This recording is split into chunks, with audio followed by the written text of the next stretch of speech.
be a great time for a piece of rhubarb pie. Helping sets the stage for a wedding quite like bebop and rebop, rhubarb pie. A dark night in a city that knows how to keep its secrets. On the 12th floor of the Acme building, one man is trying to find the answers to life's persistent questions. Gal Noir, Private Eye. It was June. Summer had arrived in New York City. There was a knock on the door. That must be my next appointment with a fellow named David. He was tall and handsome. He had the air of a medical man. Or should I say, the look of a med student who hasn't slept in 3 days. It doesn't take a private eye to see that he was looking for something. Or should I say, someone.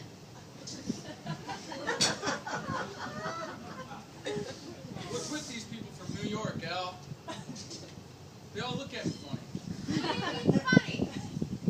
Funny like when I'm running through Central Park, loving life and breathing in the city air. I say, hi, how are you? They say, hey buddy, who do you think you are, Derek Jeter? Leon Rivera? Mark Teixeira? Come on, get out of here. You're right. Funny is right. You need something, kid. Or should I say someone. But now's not the time. Get out of here.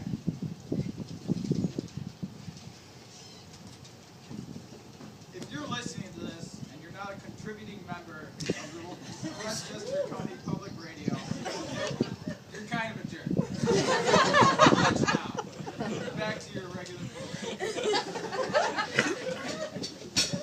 Not 2 shakes of a lamb's tail later did a tall, lovely woman with a voice of velvet and the brains of Einstein walk in. She was a lady, and with one look, I could tell she wasn't from Bemidji. She was a cool drink of water on a hot, hot day. Honey, I'm tired of those schlepping in and out of my life, trying to make me smile. They aren't lookers that can put 2 and 2 together on a good day. I need someone who knows his numbers. You know what I mean? Right then, a tear ran down her porcelain face. Before I could offer her my hand, she was out the door. Dames. She left her dissertation on my desk, so I knew to call her Jen, as if I'd ever forget her face. What happens when 2 soulmates meet? How do the sparks fly? I think it's more than a coincidence. These 2 brainiacs just happened in my office. So I went down to the lab to investigate further. The halophilic and highly halotolerant bacteria, Chromobacter cell ejection, is able to grow up to 3 moles of sodium chloride in a minimal what? I should have went to law school. How tolerant is the tolerant bacteria? The de novo synthesis of ectoins, I believe. That's it. Let's discuss. Why is it important to determine whether the original stem cell is a multipotent tissue-restricted stem cell that differentiates, or an insert that has traveled through the bloodstream from, say, the heart to the bone marrow and then back to the heart? You must be a multi-potent. Based on the Dalai Lama's teachings, any human action is dependent on the motivation and goal. Geez, any more comments? Will you go on a date with me?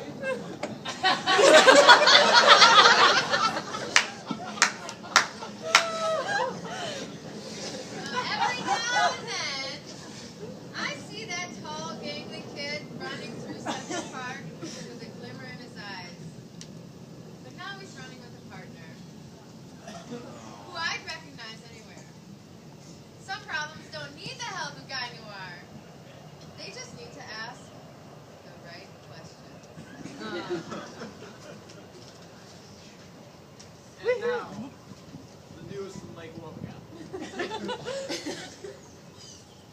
spent a quiet week in Hastings, Minnesota, my hometown, right there where the curve of the great big muddy Mississippi meets the clear waters of the St. Croix River. St. Croix, the St. Croix.